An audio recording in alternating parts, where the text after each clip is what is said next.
Karena makanan hati itu zikir kepada Allah. Dan zikir kepada Allah sebelum ibu-ibu mengingat, ya, ketika disebutkan zikir, ibu-ibu langsung yang ibu-ibu ingat apa? Subhanallah, alhamdulillah, wa la ilaha illallah, Allahu akbar. Itu bagus.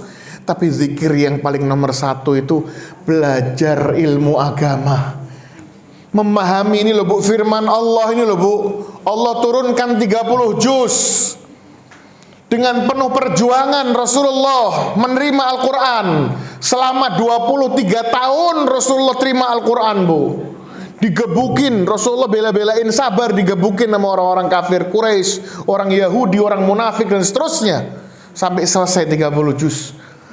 Tahu-tahu kita umatnya Rasulullah cuman ngarepin syafaatnya, tapi kita nggak ngerti sama sekali Qurannya. Hafal enggak, faham enggak, baca juga kadang belepotan. Terus kita ngarep syafaatnya Nabi. Kira-kira dapat nggak Bu? Nah, maka kita persiapkan dari sekarang. Ya, belajar ilmu agama. Ini Al-Quran yang kita terima, ini ada di hadapan kita ini mengandung berbagai macam kebaikan. Nabi Adam ketika diturunkan oleh Allah ke dunia, Nabi Adam itu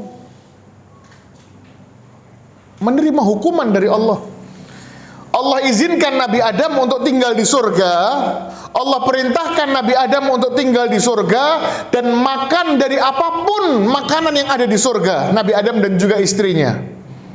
Kata Allah, wa kula minha ragadan haitsu syi'tuma. Ya Adam, silahkan kau nikmati surga ini, dan silahkan kau makan dari apapun yang ada di surga ini. Silahkan kau nikmati surga. Wala taqraba hadhihi syajarah, dan jangan kau dekati satu pohon ini. Fatakuna minadh dhalimin, nanti engkau menjadi orang yang zalim, kau jadi orang yang rugi. Namun takdir Allah Subhanahu wa taala, Nabi Adam kepleset ya. Disebutkan dalam surat Al-A'raf bahwasanya iblis itu berhasil menggoda Nabi Adam. Disebutkan di situ bahwasanya iblis wa qasamahuma inni lakuma laminan nasihin. Iblis sampai bersumpah, demi Allah ya Adam, sesungguhnya aku hanya memberikan nasihat kepadamu. Kamu jangan sampai nggak makan pohon ini. Ini pohon keabadian, syajaratil khuldi wa mulkin la yabla. Makanya disebutnya buah apa? Buah khuldi. Kenapa? Sebetulnya namanya bukan buah khuldi. Khuldi itu istilahnya iblis untuk nipu Nabi Adam. Ya, kalau disebutkan dalam beberapa tafsir itu buahnya, ada yang bilang buah apel, ada yang bilang buah-buahan yang lain. Ya, buah khuldi kenapa? Itu hanya tipuan dari iblis yang mengatakan ini pohon yang membuatmu kekal di surga. Kekal bahasa Arabnya apa? Khuldun atau khalidin. Makanya orang di surga itu khalidina fiha abada. Khalidin itu artinya kekal Bu.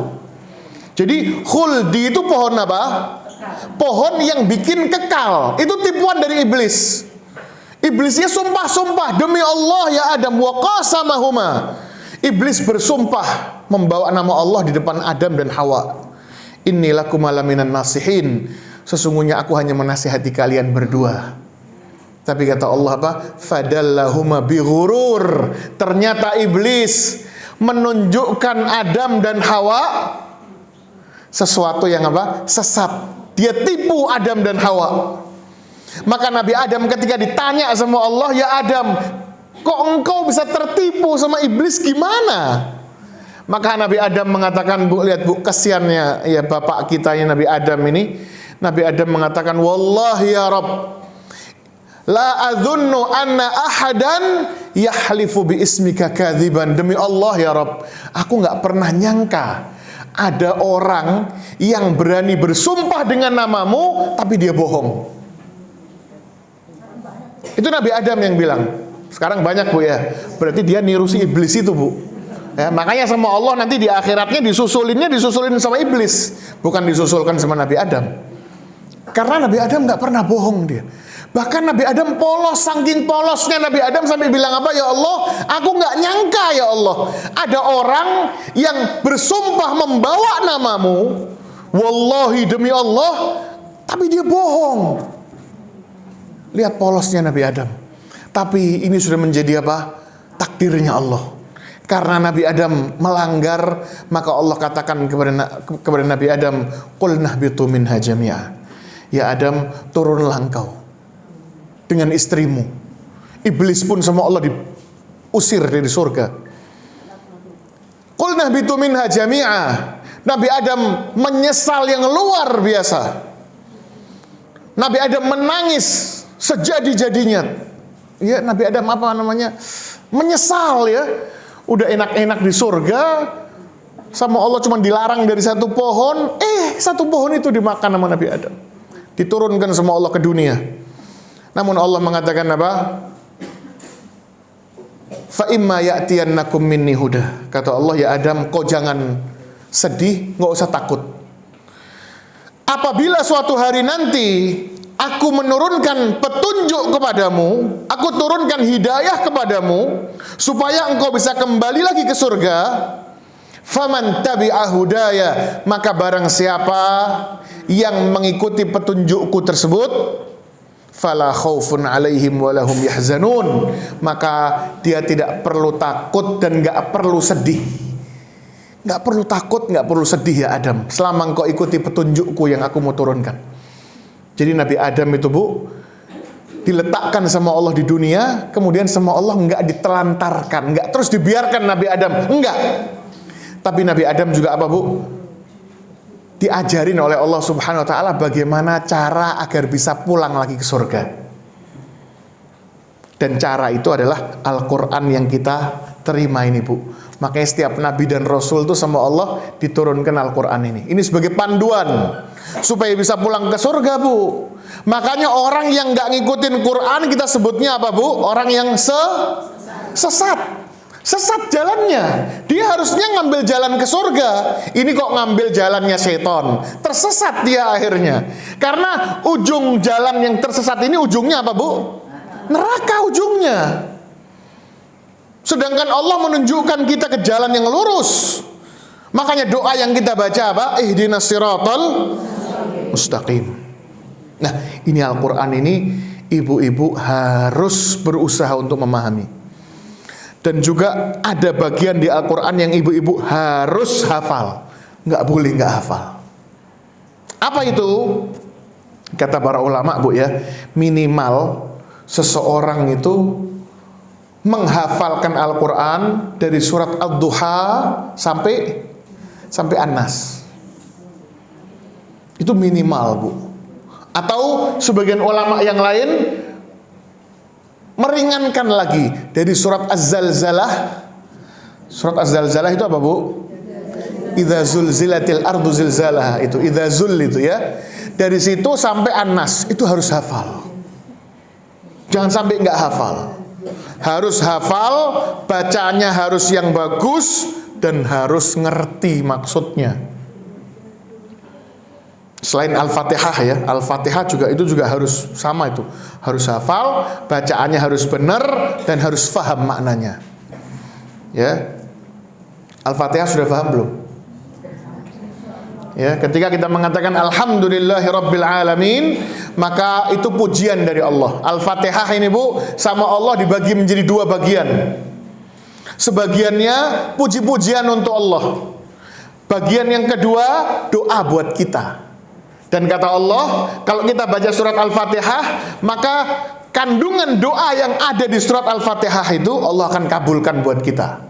Maka kata Allah, ketika seorang hamba mengatakan alhamdulillahirabbil alamin, maka Allah menjawab. Jawabannya apa? Hamidani abdi, hambaku sedang memuji diriku. Karena ketika kita mengatakan alhamdulillahirabbil alamin, itu kita memuji Allah. Segala puji bagi Allah, Rabb semesta alam, pemelihara semesta alam. Rabbal alamin, pemelihara semesta alam itu maksudnya apa? Catat boleh. Rabbal alamin itu atau terjemahannya pemelihara alam semesta, maksudnya adalah yang menciptakan alam semesta. Satu. Dua, yang memberi rizki kepada alam semesta. Jadi bukan diciptain terus ditinggal, Bu. Ya, Bu ya. Banyak orang zaman sekarang gitu ngelahirin anak tinggal. Ya kan? Nggak tanggung jawab. Allah enggak. Allah bukan melahirkan, tapi Allah menciptakan.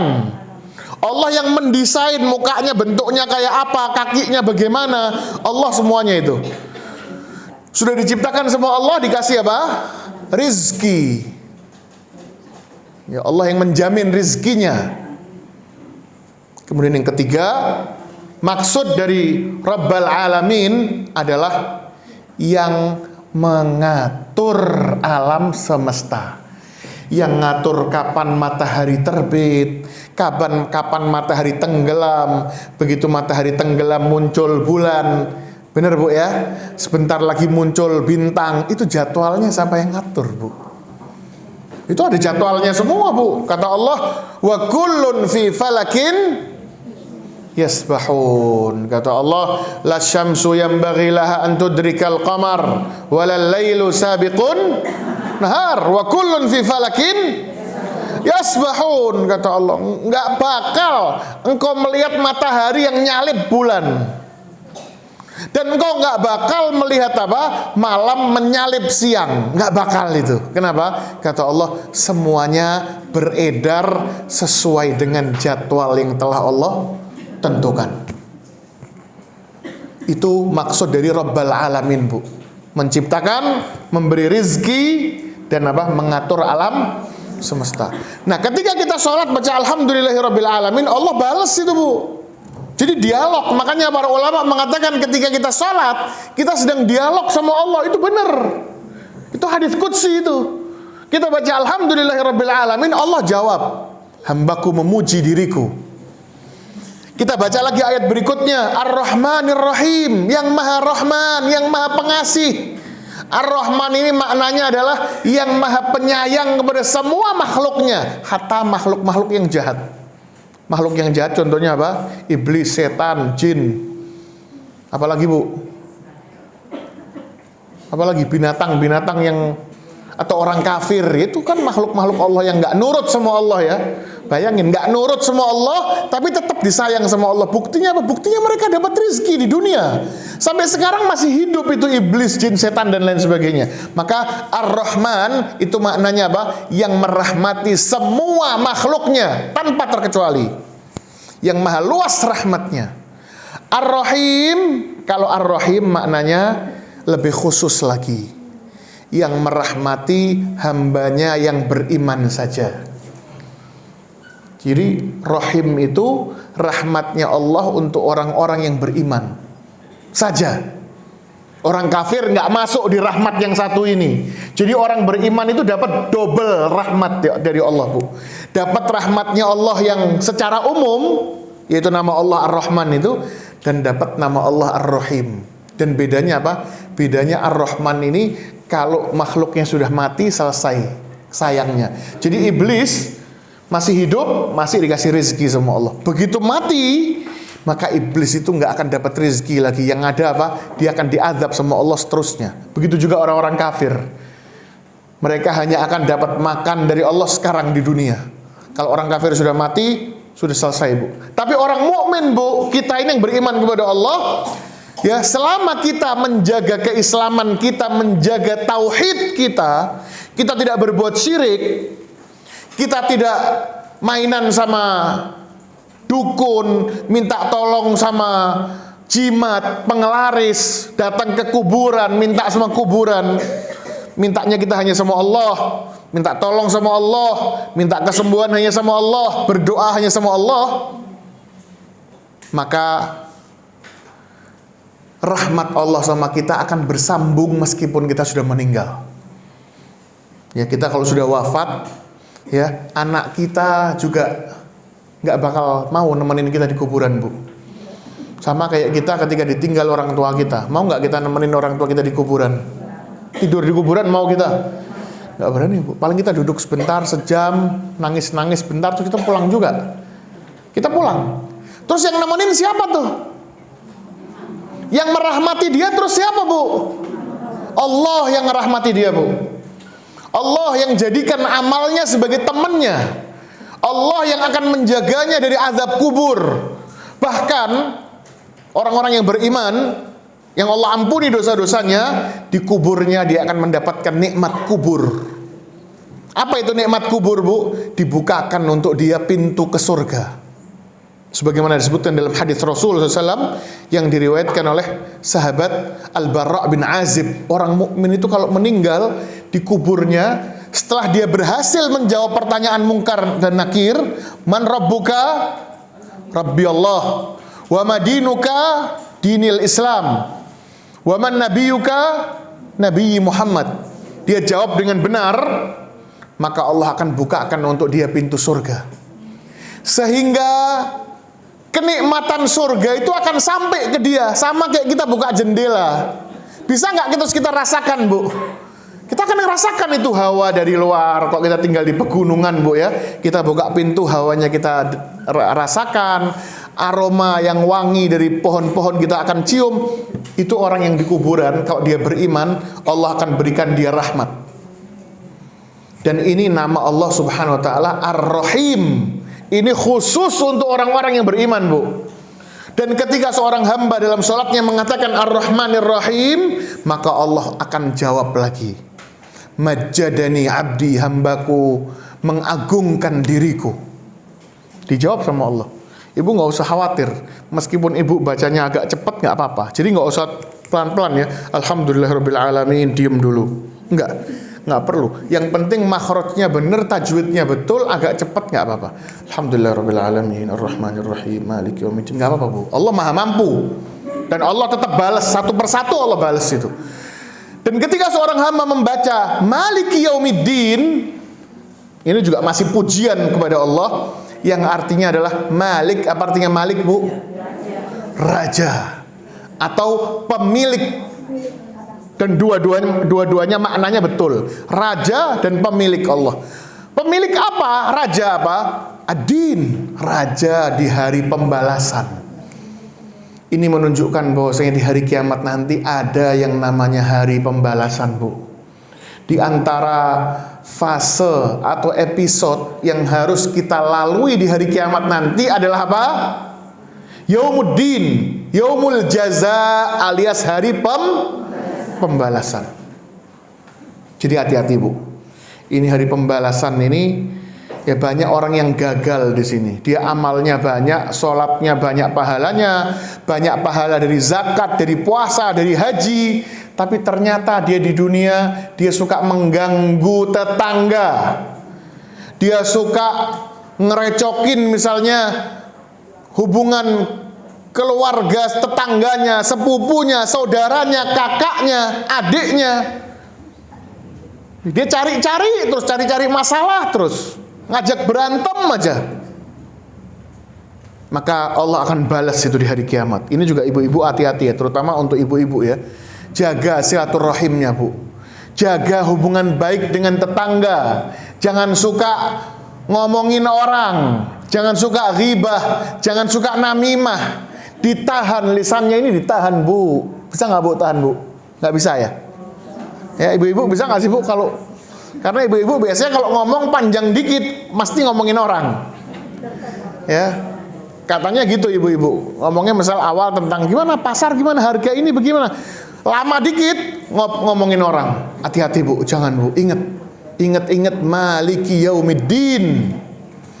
Allah raja di hari pembalasan. Semuanya akan dibalas sama Allah. Kalau sekarang kita bisa ngeles, sekarang kita bisa menghindar, sekarang kita punya duit buat nyogok, buat bayar orang, di hari kiamat nanti semua itu nggak ada yang berguna. Ketika itu rajanya cuman Allah. Malik yaumiddin, raja di hari pembalasan. Semuanya akan dibalas sama Allah. Dan ketika kita memuji Allah dengan membaca Maliki Yaumiddin, maka Allah pun jawab lagi. Kata Allah apa? Asna alayya abdi, hambaku menyanjungku. Allah senang dipuji, Bu. Allah senang. Ya, ada banyak ayat di Al-Quran yang bunyinya apa? Sabbaha lillahi ma fis samawati wa ma fil ard. Yusabbihu lillahi ma fis samawati wa ma fil ard. Bertasbih kepada Allah. Apa artinya bertasbih kepada Allah? Memuji Allah. Siapapun yang ada di langit dan di bumi, semuanya bertasbih memuji Allah, mensucikan Allah. Jadi Allah senang, Bu, dipuji, Bu. Jadi ketika kita membaca Maliki Yaumiddin, Allah pun apa? Senang dengan mengatakan hambaku menyanjung diriku. Baru ketika kita mengatakan ihdinas apa? Iya, iyyaka na'budu wa iyyaka nasta'in. Di sini Allah mengatakan apa? Hadza baini wa baina 'abdi. Ini bacaan ini adalah pertemuan antara sanjungan untukku, pujian untukku, dan antara doa untuk hambaku. Dan Allah mengatakan, dan hambaku akan aku berikan apa yang dia minta. Ya, jadi ketika kita membaca iyyaka na'budu, di sini masih pujian untuk Allah. Yang maknanya apa, Bu? Iyyaka na'budu, hanya kepadamu aku menyembah. Sehingga maksudnya apa? Hanya kepadamu aku menyembah. Sehingga segala bentuk ibadah, semua bentuk penyembahan, pengabdian kita hanya boleh kita tujukan kepada Allah. Inilah yang dinamakan tauhid. Ingat-ingat tuh. Ini yang dinamakan tauhid.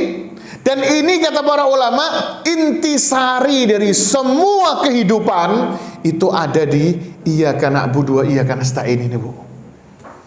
Kata para ulama, Al Hasan Al Basri mengatakan bahwasanya semua kebaikan kitab-kitab yang ada itu Allah himpun di Al-Quran ini. Semua kebaikan Taurat, Injil, Zabur itu Allah kumpulkan di Al-Quran ini, Bu. Dan semua kebaikan Al-Quran itu Allah rangkum di mana? Al-Fatihah. Makanya Al-Fatihah itu diantara namanya apa? Ummul Quran atau Ummul Kitab Al-Quran itu. Apa Al-Fatihah itu? Induknya Al-Quran. Kenapa? Karena intisari dari Al-Quran ini ada di Al-Fatihah itu, Bu. Dan intisarinya Al-Fatihah ada di mana? Iyyaka na'budu wa iyyaka nasta'in. Yang maksudnya adalah seorang hamba harus mentauhidkan Allah dalam ibadah. Ibadahnya dia hanya boleh ditujukan untuk Allah semata. Allah nggak ridho dipersekutukan dengan siapapun dari makhluknya. Allah nggak ridho dipersekutukan meskipun dengan malaikat. Boleh nggak kita doa kepada Allah plus doa kepada malaikat? Nggak boleh. Allah nggak mau, Bu. Boleh nggak kita menyembelih kambing untuk Allah atau menyembelih binatang ternak untuk Allah plus untuk Nabi Muhammad misalnya? Nah, kan ibu-ibu bingung kan? Bingung kan? Boleh nggak, Bu, nyembelih kambing untuk Allah plus untuk Nabi? Nggak boleh, Bu. Allah sendiri yang mengatakan kepada Rasulullah, inna a'tainakal fasalli li rabbika wanhar. Apa maknanya itu? Fasalli li rabbika. Maka sholatlah kamu untuk Rabbika, untuk Tuhanmu. Ini surat yang paling pendek loh, Bu. Inna a'tainakal kautsar. Ibu-ibu masih bingung artinya. Ya, kata Allah apa? Inna a'tainakal kautsar. Aku telah memberikan kepadamu nikmat yang banyak. Fasalli li rabbika, maka sholatlah kamu hanya untuk Rabbmu, yaitu Allah. Wanhar, dan berkorbanlah kamu juga sama hanya untuk Rabbmu. Jadi boleh nggak nyembelih untuk selain Allah? Nggak boleh. Itu konsekuensi dari iyyaka na'budu, Bu. Makanya malu kita ketika kita setiap hari baca iyyaka na'budu wa iyyaka nasta'in, tiba-tiba pulang dari masjid misalnya nih ya, lewat tempat yang angker, kemudian apa? Numpang lewat, amit-amit, ya. Itu berarti dia minta perlindungan kepada selain Allah. Padahal kita mengatakan apa? Iyyaka na'budu wa iyyaka nasta'in. Ya Allah, hanya kepadamu aku menyembah dan hanya kepadamu aku minta tolong. Tiba-tiba minta tolong sama yang lain. Kalau minta tolong, boleh nggak minta tolong kepada sesama makhluk, kepada sesama manusia? Boleh dalam urusan dunia. Bu, tolong dong, saya minta air dong. Boleh tuh. Ibu minta tolong ke tetangganya. Tolong dong Pak, bantuin saya Pak ngangkat galon misalnya. Boleh. Tolong bantuin saya dong benerin genteng. Boleh. Tapi tolong dong bantuin saya. Ngapain? Turunin hujan.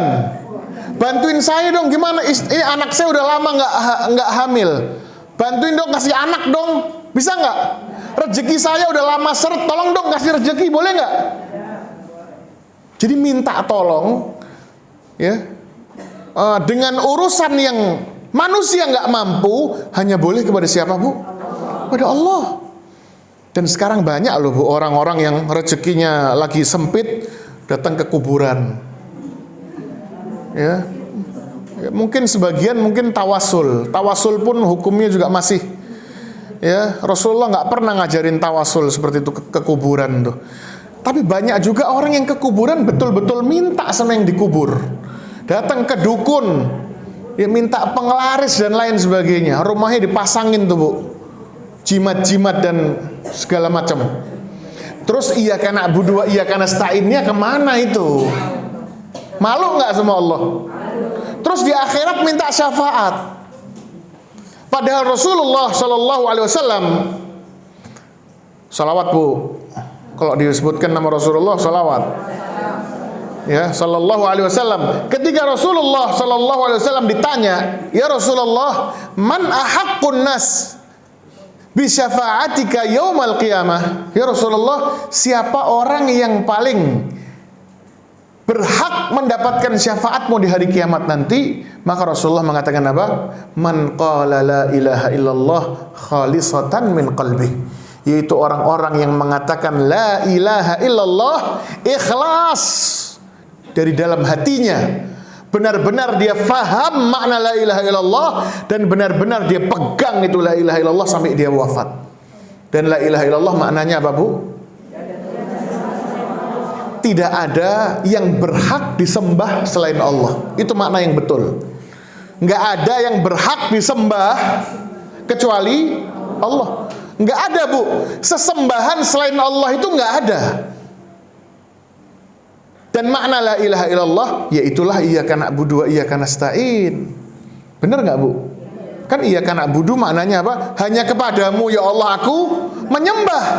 Karena apa? Karena nggak ada yang bisa disembah, nggak ada yang berhak untuk disembah kecuali Allah. Ya, jadi ini konsekuensi iyyaka na'budu ini kalau kita pegang sampai kita mati, Bu, maka kita akan merasakan manfaatnya di alam kubur nanti dan di akhirat nanti.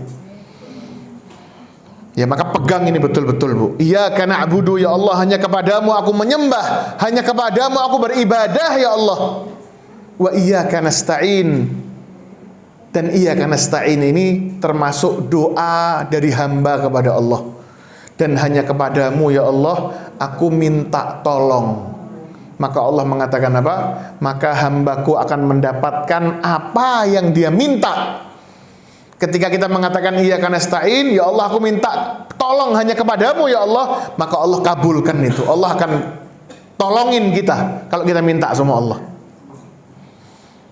Ya, maka iyyaka na'budu wa iyyaka nasta'in ini pertemuan antara pujian kepada Allah di iyyaka na'budu dan doa atau permohonan dari kita agar setiap kita minta tolong sama Allah supaya Allah apa?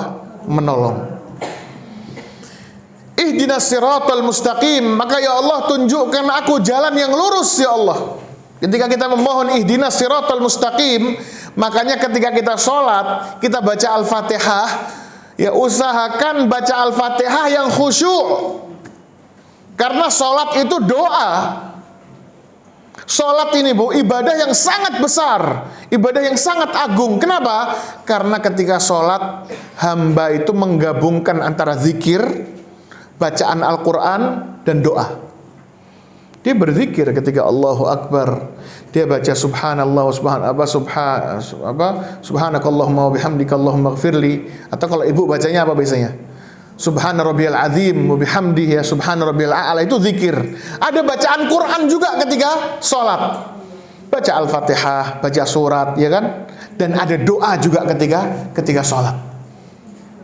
Jadi ketika sholat itu kumpulkan semua harapan-harapan ibu ketika sholat. Fokus khusyuk, terutama ketika baca Al-Fatihah ini.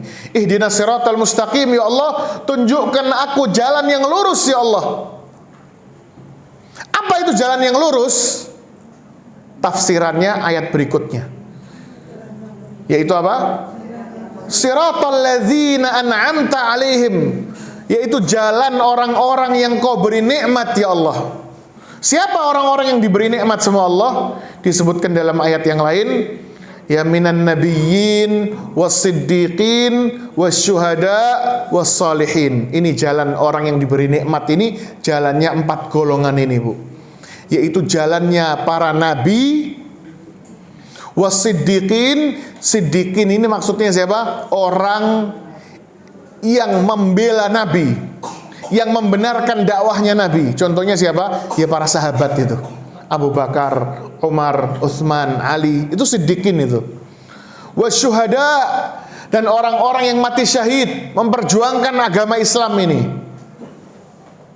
Wassalihin, dan juga orang-orang soleh. Jalan yang lurus itu jalan yang dilalui oleh 4 orang ini, Bu. Kita memohon kepada Allah agar Allah menyusulkan kita, membimbing kita untuk bisa berjalan di atas jalan 4 golongan ini.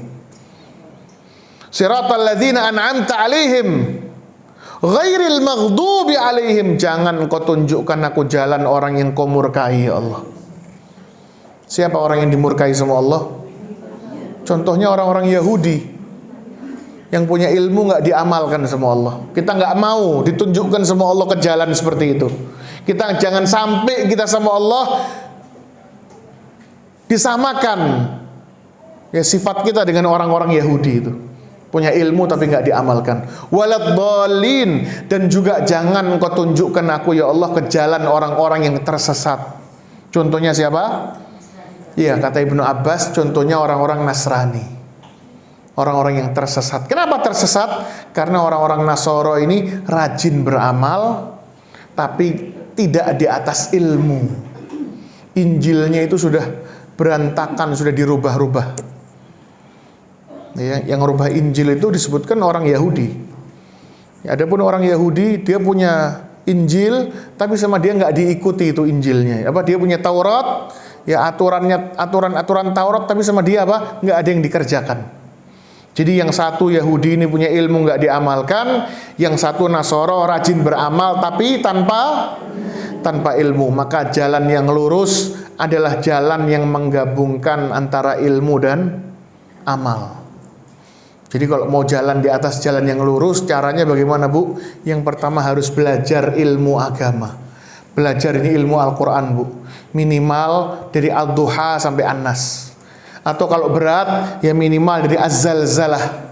Idza zulzilatil ardu zilzalaha sampai An-Nas. Jangan sampai ketinggalan. Jangan sampai ibu mengatakan, saya kan sudah tua, saya kan orang awam.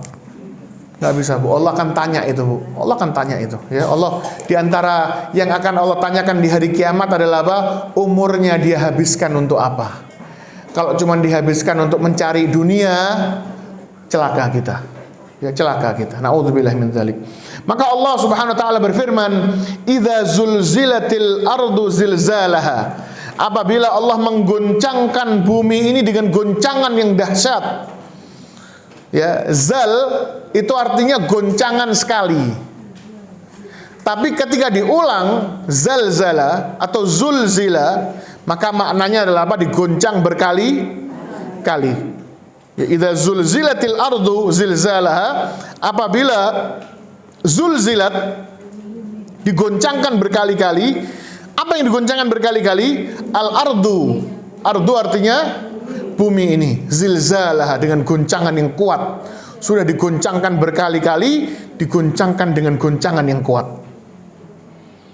Wa akhrajatil ardu athqalaha. Wa akhrajat artinya apa? Dan ketika itu bumi, akhrajat itu memuntahkan, mengeluarkan. Al-ardu, bumi tersebut, athqalaha, isinya. Bumi akan memuntahkan semua isinya. Apa yang dimuntahkan ketika itu? Yang dimuntahkan semua isinya, termasuk manusia yang terkubur di dalamnya. Kita-kita ini yang terkubur di bumi, sama bumi akan dikeluarkan kita. Kemudian juga harta yang tertimbun di bumi ini, Bu. Harta yang tertimbun di bumi ini ya sering disebut harta karun dan seterusnya, itu juga akan dikeluarkan sama bumi. Dan inilah yang disebut dengan apa? Iya, ini kejadian di padang mahsyar. Ya, maka padang mahsyar itu tempatnya di mana, Bu? Lokasinya di mana? Ya, lokasi padang mahsyar itu masih di bumi. Akan tetapi ketika itu bumi sudah bukan seperti ini lagi bentuknya.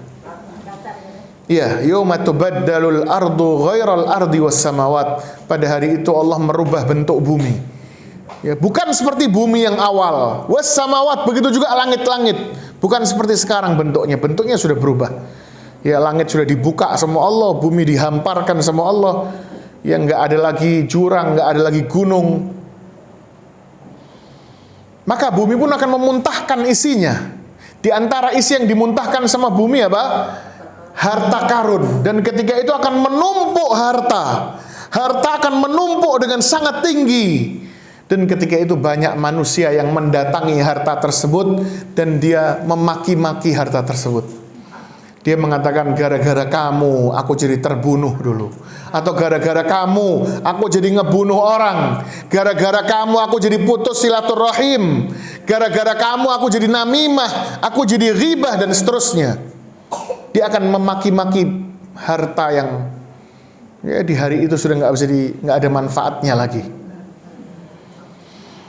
Wa qalal insanu malaha, dan pada hari itu ketika manusia dimuntahkan sama bumi, dihidupkan lagi sama Allah dari kuburnya, maka manusia yang bangun di hari itu akan bertanya, malaha, apa yang terjadi? Apa yang terjadi dengan bumi?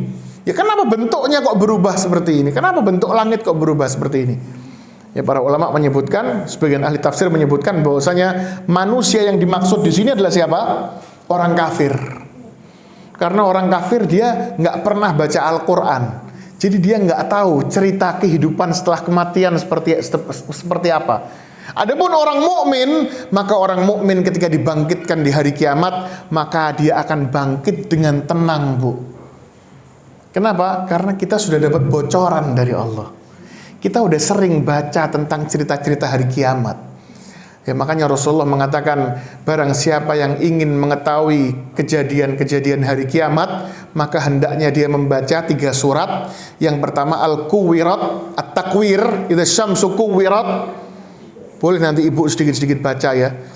Kemudian Al-Infitar, idza sama'un fatarat. Kemudian yang ketiga apa? Al-insyiqaq, idza sama'un syaqqaq, idza sama'un syaqqat. Kata Rasulullah, siapa yang memahami 3 surat ini, maka seakan-akan dia melihat kejadian hari kiamat dengan mata kepalanya. Ya, adapun orang kafir, maka dia nggak tahu. Sehingga ketika dia dibangkitkan di hari kiamat, dia akan kaget. Dia akan teriak-teriak, Bu, malah apa yang terjadi? Apa yang terjadi? Iya, betul. Itu juga disebutkan dalam Al-Quran ya. Apa namanya, hari ketika orang kafir dibangunkan dari kuburnya, itu mereka akan kaget dan bertanya ya. Mereka akan mengatakan apa? Man ba'atsana min marqadina hadza. Ya, dia akan bertanya, siapa yang membangunkan kami dari tidur kami ini? Disebutkan oleh ahli tafsir, sebagian ahli tafsir menyebutkan bahwasanya ada waktu di mana sebelum Allah membangkitkan manusia, itu Allah tidurkan semuanya. Ya, hatta orang kafir yang di kuburannya itu diazab sama Allah tanpa istirahat, tanpa jeda waktu. Ada waktu di mana mereka sama Allah dibikin apa? Tertidur semuanya, mati semuanya. Baru ketika apa namanya, Allah bangkitkan mereka, maka mereka akan bertanya apa? Siapa yang membangunkan kami dari tidur kami ini? Mereka akan kaget. Karena mereka nggak percaya selama ini dengan hari kebangkitan. Hari kebangkitan itu, Bu, itu kan rukun iman. Rukun iman yang keberapa, Bu? Yang kelima. 5 kan? Beriman kepada yaumil akhir. Kalau yang ke-6 beriman kepada takdir, yang baik dan yang buruk. Adapun beriman kepada rukun iman yang kelima, apa rukun iman yang kelima? Beriman dengan yaumil akhir. Apa maksudnya yaumil akhir? Yaumil akhir itu semua fase kehidupan manusia dari mulai dia mati sampai dimasukkannya dia ke surga atau ke neraka. Jadi setelah mati itu ada apa manusia itu? Orang kafir kan nggak percaya, Bu. Orang kafir taunya setelah mati mereka direinkarnasi lagi. Kalau baik direinkarnasi jadi orang kaya, kalau buruk jadi orang miskin atau bahkan jadi binatang. Itu orang-orang kafir ya nggak jelas dapat cerita itu dari mana. Makanya kafir ya, murtad orang yang nggak percaya sama, bukan nggak percaya sama Allah, nggak percaya sama hari kebangkitan. Ya, orang yang nggak percaya dengan hari kebangkitan itu sama Allah dikufurkan. Wa qala al-insanu ma laha, maka manusia orang-orang kafir bertanya, apa yang terjadi dengan bumi? Ya, adapun orang-orang mukmin maka mereka akan dengan tenang. Ya, karena hari kiamat ini hari yang berat untuk orang-orang kafir. Sebagaimana firman Allah, yaqulul kafiruna hadza yaumun asir. Pada hari itu orang-orang kafir mengatakan apa? Bahwa ini adalah hari yang berat. Hadza yaumun asir 'alal kafirina ghairu yasir. Bahwasanya hari kiamat adalah hari yang berat, kata Allah di ayat yang lain. 'Alal kafirin, untuk orang-orang kafir, ghairu yasir, tidak mudah hari kiamat itu. Maka para ulama mengambil kesimpulan berarti untuk orang mukmin mudah. Jadi kalau kita beriman kepada Allah, Bu, nggak usah khawatir. Ya, kita beriman kepada Allah, kita ngikutin aturannya Allah di dunia, kita capek sekarang, nggak usah khawatir, Bu. Semuanya Allah akan bayar. Di hari kiamat sama Allah kita akan diberikan keamanan. Jadi ketika kita dibangkitkan, kita tenang ketika itu. Yauma idzin tuhadditsu akhbaraha, dan pada hari itu, yauma idzin itu pada hari itu artinya. Yauma, hari, idzin, hari tersebut, hari di mana orang-orang kafir kaget tadi itu, kemudian dikeluarkan semua sama bumi. Pada hari itu apa? Tuhadditsu akhbaraha. Bumi akan menceritakan ceritanya. Buminya akan ngomong, Bu. Bumi ini akan berbicara. Akan menyampaikan kabar bumi ini. Kabar apa? Kabar amalan baik dan amalan buruknya manusia. Semua akan disampaikan ke Allah. Ya Allah, fulan ya Allah bermaksiat ya Allah, membunuh orang, membantai kaum muslimin, semua Allah disampaikan itu. Bumi akan menceritakan cerita orang Yahudi sekarang membantai kaum muslimin di Palestina, cerita orang-orang kafir dulu membantai kaum muslimin di Andalusia, diceritakan semuanya, Bu. Bahkan orang-orang mujrim, orang-orang yang rajin berbuat dosa, ya fulan mencuri ya Allah, fulan membunuh, fulan berzina, itu bumi akan menjadi saksinya Allah di hari kiamat nanti. Dia akan menceritakan yang baik atau yang buruk atau yang baik juga. Dia akan ceritakan kalau ada orang yang baik, fulan ya Allah berbuat baik di hari ini, hari itu, bumi akan bercerita. Kemudian kata Allah apa?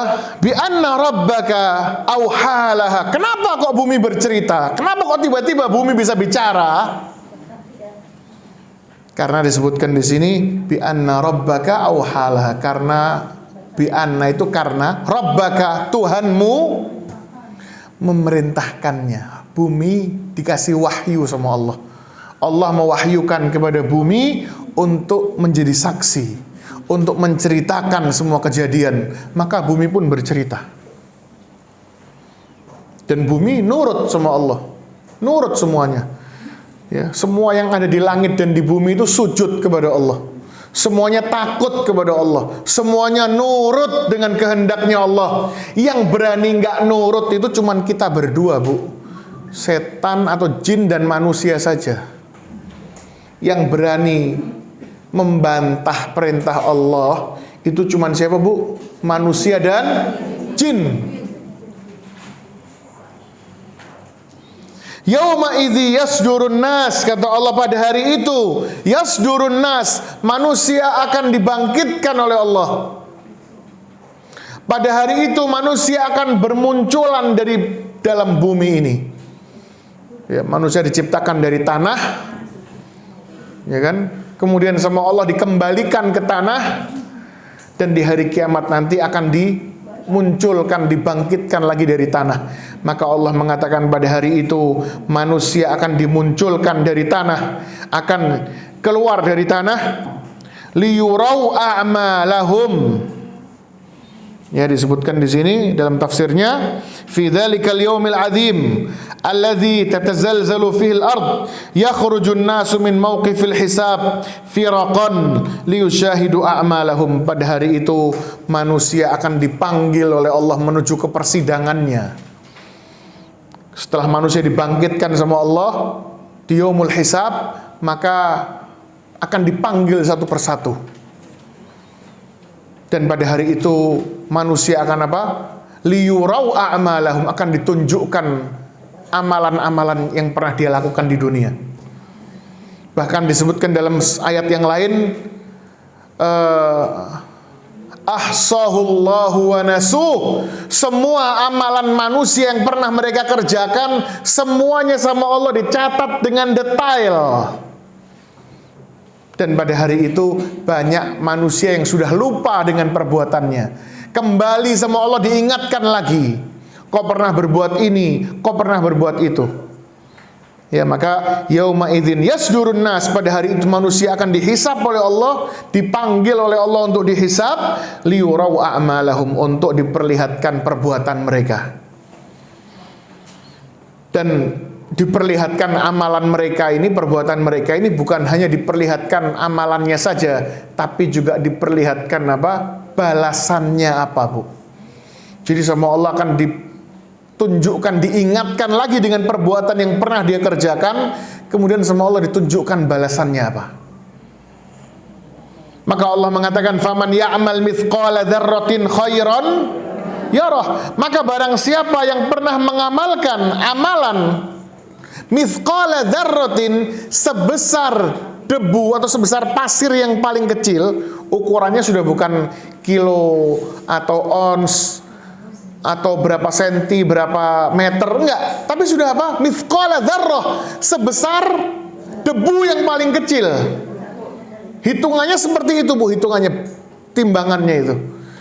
Barang siapa yang mengerjakan kebaikan sebesar pasir yang paling kecil itu, faman ya'mal mithqala dzarratin khairan, kebaikan, yarahu, maka dia akan lihat. Dia akan lihat apa? Dia akan lihat sama Allah, diputar lagi filmnya, diingatkan lagi sama Allah, dan akan ditunjukkan balasannya. Dan sebaliknya, wa man ya'mal mithqala dzarratin syarran yarah. Dan barang siapa yang pernah mengerjakan kejelekan sekecil apapun, maka dia pasti akan melihatnya. Melihat apanya maksudnya? Dia melihat amalannya itu diputar lagi sama Allah, diingatkan lagi sama Allah, dia akan perbuatannya itu, kemudian sama Allah akan ditunjukkan balasannya. Ya, adapun orang-orang yang beriman, orang-orang yang mukmin, yang menjaga tauhidnya kepada Allah, yang ketika mendapatkan nikmat dia bersyukur, ketika diberikan ujian dia sabar, dan ketika jatuh dalam perbuatan maksiat dia istighfar dan bertaubat kepada Allah. Orang-orang yang mukmin, maka Rasulullah mengatakan apa? Fa amma man utiya kitabahu bi yaminihi fasawfa yuhasabu hisaban yasira.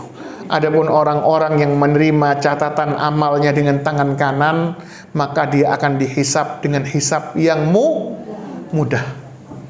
Jadi untuk orang yang beriman, mentauhidkan Allah, menjauhi kesyirikan, maksiat, rajin beristighfar dan bertaubat, menjaga sholatnya, puasanya, zakatnya, bagi ibu-ibu yang taat kepada suaminya, maka berbahagialah.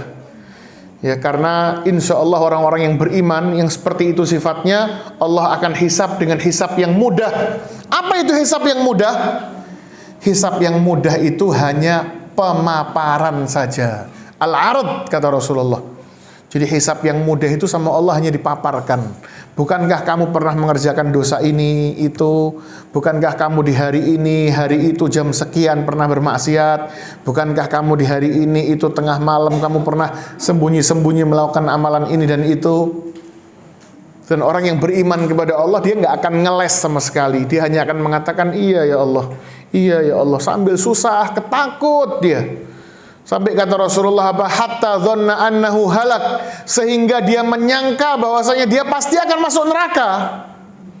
Maka di situ Allah akan katakan kepadanya apa? Ya abdi, satartu laka fid dunya wa ana aghfiruha lakal yaum. Dosa-dosamu semua itu di dunia telah aku tutup.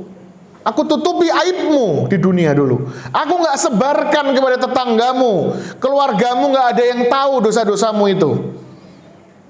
Dan pada hari ini aku ampuni semua dosa-dosamu itu. Itu untuk orang-orang yang beriman. Maka setelah dihisab, Allah akan berikan catatan amalnya dari tangan kanannya. Ya, maka ketika catatan amal itu dia terima dengan tangan kanan, ya, catatan amalnya itu sudah nggak ada dosanya lagi, Bu. Kenapa? Karena dosanya sama Allah sudah diampuni tadi itu. Di dunianya sama Allah ditutupin, di akhiratnya sama Allah apa? Diampuni. Sehingga ketika dia mendapatkan catatan amalnya dibuka sama dia, nggak ada rapot merahnya lagi, nggak ada nilai merahnya, Bu. Karena nilai merahnya apa? Dihapus sama Allah. Bukan dia nggak pernah berbuat dosa, tapi nilai merahnya udah dihapus sama Allah. Sehingga Allah mengatakan dalam Al-Quran, orang-orang yang menerima kitab dengan tangan kanannya, catatan amal dengan tangan kanannya, maka dia akan mengatakan apa? Fayaqulu ha umuqra'u kitabiyah. Dia akan kembali ke barisannya dan dia akan pamer. Dia akan mengatakan, ini catatan amalku. Ya, silahkan baca. Aku mendapatkan nilai yang bagus. Adapun sebaliknya, orang-orang yang sama Allah dihisab dengan hisab yang sulit, maka bentuk hisab yang sulit adalah apa? Kata Rasulullah kepada Aisyah, man nuqishal hisab udzib. Siapapun yang sama Allah disidang ketika hisab, maka dia pasti akan diazab. Sama Allah disidang, disuruh jawab pertanyaan. Kamu mengerjakan dosa pada hari ini jam sekian, kenapa kau kerjakan itu?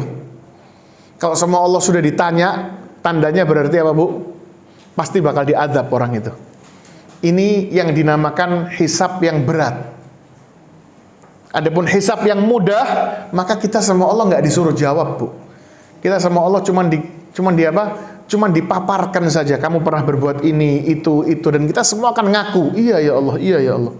Tapi orang yang pendosa, orang yang kafir, munafik, sama Allah dia akan disuruh jawab pertanyaan. Kenapa engkau berbuat ini? Kenapa engkau berbuat itu?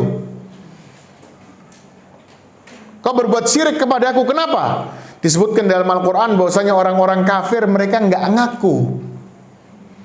Ketika sama Allah ditanya, ya kenapa berbuat syirik? Mereka kenapa, Bu? Mereka nggak ngaku itu. Mereka mengatakan, ma kunna musyrikin. Kami nggak pernah berbuat syirik kepadamu ya Allah. Kami nggak pernah berbuat syirik ya Allah. Maka Allah mengatakan, unzur kaifa kadzabu ala anfusihim. Lihat bagaimana orang-orang kafir menipu dirinya sendiri, membohongi dirinya sendiri. Makanya dalam Al-Quran disebutkan, ya, al-yawma nakhtimu ala afwahihim wa tukallimuna aydihim wa tashhadu arjuluhum bima kanu yaksibun. Kata Allah, pada hari ini kami tutup lisannya. Kenapa lisannya ditutup? Karena orang kafir bohong, Bu. Ibu-ibu baru tahu sekarang atau sudah pernah tahu sebelumnya?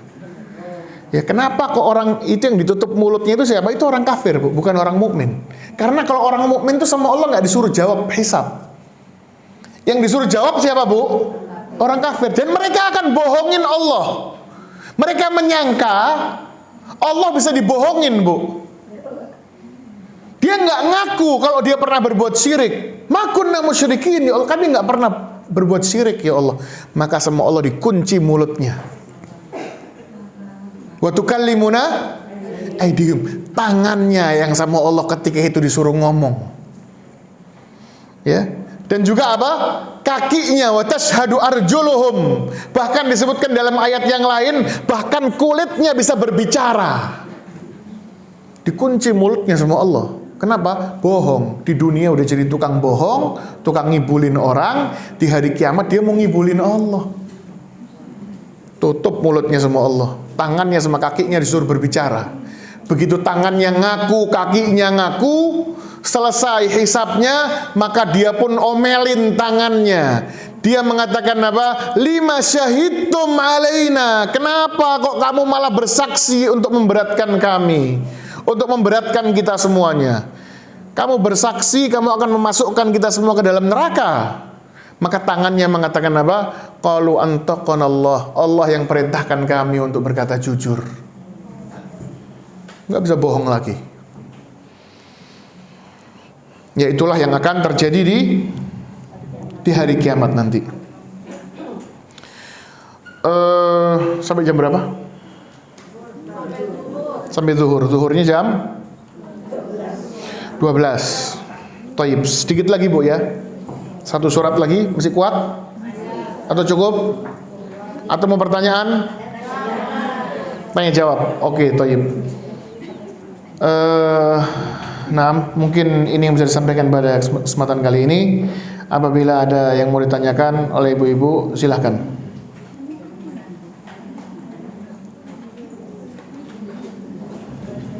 Ayo Bu, silahkan Bu.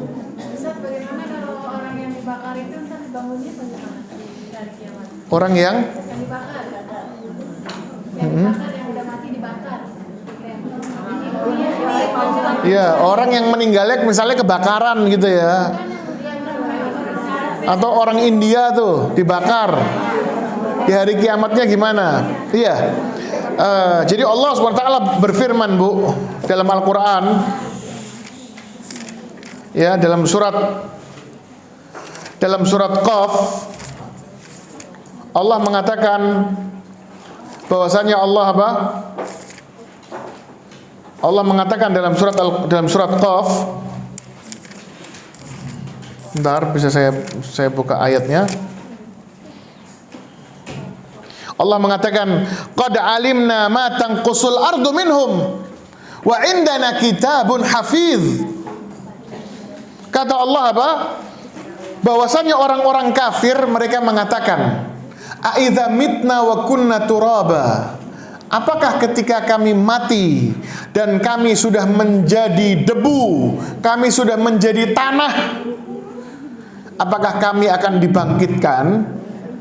Dzalika raj'un ba'id. Itu mustahil, kata orang-orang kafir. Gimana? Kami udah dikubur, udah berubah jadi tanah, masa kami akan dibangkitkan lagi? Dzalika raj'un ba'id. Itu hal yang mustahil, kata orang-orang kafir. Maka Allah membalas Bu. Kata Allah apa? Qad alimna ma tanqusul ardu minhum. Allah sudah tahu apa yang sudah dimakan oleh bumi dari badan kalian. Anggota tubuh kalian yang berkurangnya seberapa banyak, larinya kemana aja, itu Allah tahu semuanya. Wa indana kitabun hafiz, kata Allah, dan kami punya catatannya yang akan terjaga. Ya, jadi nggak usah khawatir Bu. Mau yang matinya misalnya, lagian kalau mati di dalam tanah itu kan sudah dimakan sama bakteri, dimakan sama cacing dan seterusnya ya. Bagian tubuh kita sebagian ada sama cacing, ada yang sama mikroba, ada bakteri, ada yang seterusnya. Sama, itu juga sama juga. Kata Allah, kami tahu apa yang berkurang dari badanmu dan kami akan kembalikan itu semuanya. Ya, bahkan di ayat yang lain Allah mengatakan apa? Bala qadirina ala an nusawwiya bananah, kata Allah. Bahkan kami mampu, kalau kami mau, kami mampu menciptakan kalian kembali. Bahkan kami akan tambah penciptaan kalian. Yang ketika di dunia jarinya nggak ada yang sama, maksudnya tingginya beda-beda, sama Allah akan diciptakan dan tingginya jari ini sama semuanya. Ditambah lagi sama Allah. Bahkan kalaupun mau seperti itu kami juga mampu, kata Allah. Atau bisa juga maknanya adalah kami mampu bukan hanya mengembalikan bentuk kalian, tapi kami mampu mengembalikan sidik jari kalian. Sidik jarinya manusia ini kan ribet banget Bu ya, kayak kayak peta kecil banget gitu ya, jalan-jalan kecil ya, kata Allah, aku akan kembalikan hatta sidik jari itu, aku akan kembalikan itu. Dalam surat Al-Qiyamah Allah mengatakan. Jadi jangan khawatir, Bu. Mau matinya bentuknya bagaimanapun, tercecer kepalanya di sana, ini ya di sana, tetap sama Allah di hari kiamat akan disatukan lagi dan akan dibangkitkan. Begitu, Bu ya. Ya. Ada lagi yang lain? Ya, silakan. Di luar pelajarannya Ya. pelajaran hari ini. Ya. Apa bedanya silaturahmi dengan silaturahim? Ya, silaturahmi dan silaturahim sebetulnya sama, Bu. Itu dua kalimat untuk menyebutkan satu hal. Tapi penyebutan yang betul seharusnya silaturahim. Rahim itu artinya rahim. Rahimnya ibu-ibu ini loh, Bu. Ya, rahim seorang ibu maksudnya. Ya, jadi siapapun yang punya hubungan rahim, yang satu rahim sama kita, atau kita lahir dari rahimnya dia, maka kita wajib mensilah. Silah itu artinya menyambung. Silatun, menyambung. Rahim, yang punya hubungan rahim. Siapa itu? Ya nomor satu ya ibu kita, bapak kita, saudara ibu kita, saudara bapak kita. Kemudian yang satu rahim dengan kita, saudara-saudara kita. Kemudian anak-anaknya, anaknya paman, anaknya bibi. Itu semakin dekat, semakin wajib menyambung silaturahimnya. Kewajibannya semakin besar, Bu, silaturahimnya. Ya, Bu ya. Jadi nomor satu yang wajib ibu sambung, jangan sampai putus, siapa? Orang tua. Kedua, saudara. Hati-hati sama saudara, Bu. Biasanya ribut sama saudara tuh. Kemudian juga sepupu, paman atau sepupu kita, anak paman kita, anak bibi kita. Biasanya banyak yang tetanggaan sama sepupunya, sama saudaranya. Itu biasanya berantem tuh. Ya, sepupunya jadi tetangga sebelahnya. Biasanya ribut. Bahkan biasanya nggak kenal. Betul-betul nggak kenal sampai mati. Apa-apaan nih, Bu? Apa-apaan nih? Agama model apa ini? Islam itu agama yang membolehkan ibu untuk marah. Islam itu membolehkan pemeluknya untuk marah. Jadi kita sama Allah pun dihargai bentuk kita sebagai seorang manusia. Kalau ada orang yang jahat sama kita, kita boleh mendiamkan dia 3 hari. Boleh. Sama Allah kita dihargai karena kita manusia biasa, ada rasa marah, jengkel, kecewa, boleh. Tapi kata Rasulullah hanya halal 3 hari kalau mau nggak ngajak ngobrol orang. Setelah 3 hari kata Rasulullah, maka yang terbaik adalah yang pertama kali mengucapkan salam. Kalau ternyata dia duluan yang mengucapkan salam, berarti dia yang lebih baik dari kita. Kalau kita yang mengucapkan salam, berarti kita yang lebih baik dari dia. Tinggal kita pilih aja, kita mau jadi yang bagaimana. Kita mengucapkan salam duluan terus dia nggak mau menjawab. Ya berarti kita yang lebih baik dari dia, dia biar ngerasain dia jadi orang yang jelek. Tapi yang jelas kita nggak boleh putuskan itu. Dan silaturahim itu yang minimal, silaturahim ini ada minimalnya, Bu. Silaturahim itu standar minimalnya apa? 1, tidak memutus. Jangan diputus. Jadi kalau ibu punya keluarga yang kira-kira ibu nggak betah ya kalau ketemu dia, misalnya lisannya tajam atau galak orangnya, nggak apa-apa, songong dan seterusnya, boleh. Iya, sombong misalnya, boleh, kita nggak sering-sering ketemu, nggak apa-apa. Tapi jangan diputus. Harus paling nggak ada, ya, mungkin sebulan sekali, setahun sekali ketemu. Paling nggak kita baik-baik aja, hubungan sama dia baik-baik aja. Ya, ya, meskipun dengan salam. Kata Rasulullah atau ini perkataan ulama atau Rasulullah saya lupa, tapi ada perkataan silu arhamakum walau bisalam. Sambung silaturahim kalian meskipun dengan salam aja. Ya. Telepon assalamualaikum atau WA, atau kalau ketemu assalamualaikum, salaman, cukup. Yang penting nggak ada apa-apa, kita nggak memutus. Kemudian juga diantara silaturahim yang minimal adalah apa? Membantu yang kurang mampu. Ya, jadi kalau kita punya duit, ya lagi ada rezeki misalnya, jangan lupa. Jadi kalau sedekah jangan jauh-jauh, Bu. Sedekah sama orang yang nggak kenal, jangan. Sedekah sama keluarga. Itu kalau mau membagi, karena setiap nikmatnya Allah itu pasti ada bagian yang Allah perintahkan kita untuk membagi ke orang lain, untuk disedekahkan. Yaitu sedekah itu nomor satu ke siapa, Bu? Ke orang yang punya hubungan rahim sama kita. Ya nomor satu orang tua kita, saudara kita, ponakan kita. Begitu, Bu? Ya. Umpamanya kita bersedekahnya sama orang lain gitu ya. Ya. Tapi memang kita tahu orang itu susah. Kita berusaha membantu dia ke apa namanya. Tapi lama-lama sepertinya kita diandelin. Ada kakak bilang, ada kakak bilang, Iya. diandelin. Iya. Jadi gini, Bu. Diandelin. Jadi apa-apa dia minta sama kita. Ya makanya ya kita sebagai orang yang beriman kepada Allah, ya kebaikan yang kita punya itu harus kita sedekahkan. Contohnya, Bu, kita sama Allah dikasih ladang usaha. Maka ingat, Bu, ladang usaha kita itu ada hak yang harus kita sedekahkan. Allah mengatakan apa?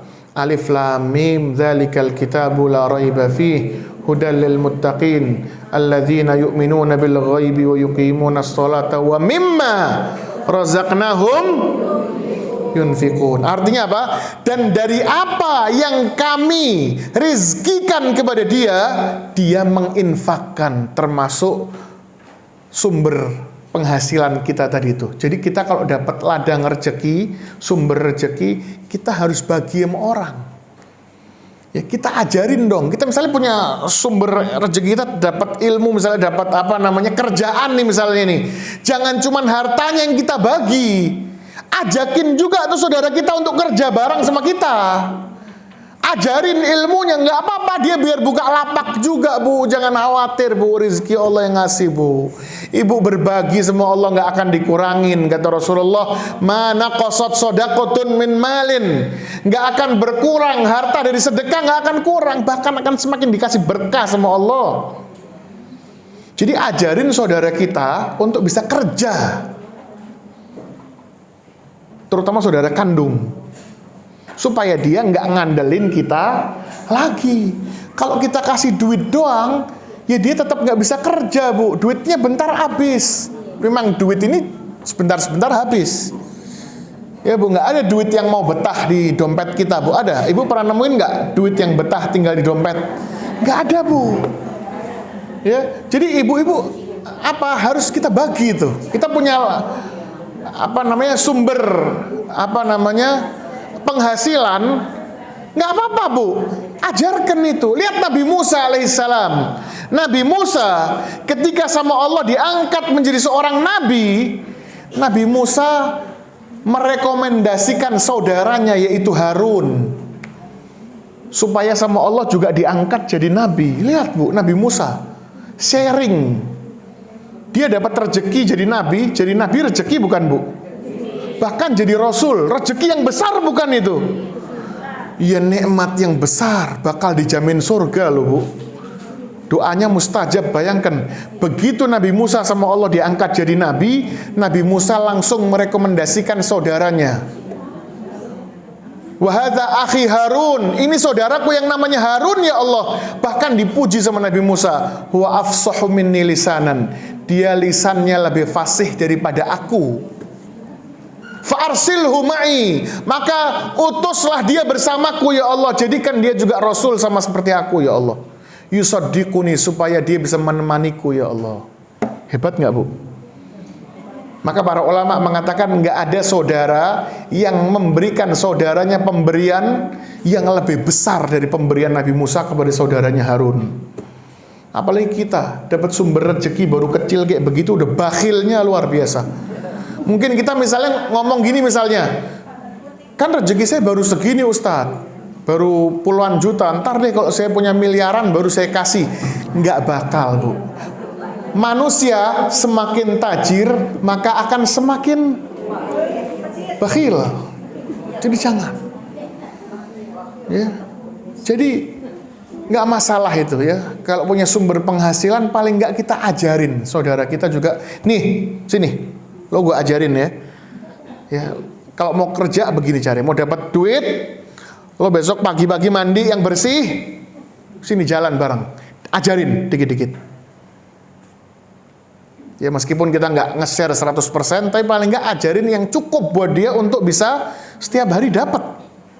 Ajarin bu, itu rezeki yang luar biasa itu. Ya kita sama Allah nggak akan dimatiin rezeki kita kalau kita seperti itu. Pasti sama Allah diberkahi yang luar biasa. Pasti itu bu.